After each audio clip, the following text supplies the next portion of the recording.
Good morning, everyone. This is Urobo Bible Reading Platform. Today we are reading Matthew chapter 3, verse 7 to 9 in Urobo language.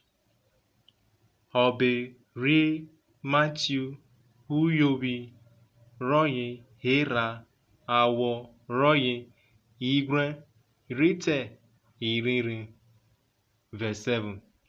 Eke vovu Hoke ro womre otu ri Farisi kugbe Sadiusi ribro re reyo ame oda take ayene uye re eredekona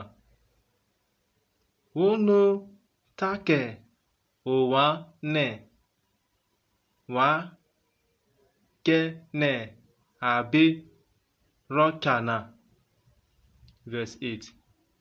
Owa we uruemu ọkpụkpọ re ekworiere ya.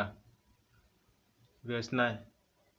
Wee roro ne awari imo re Abrahamu kidie ogene sarierie ibie raga nana hire wo imo ke Abrahamu. Thank you.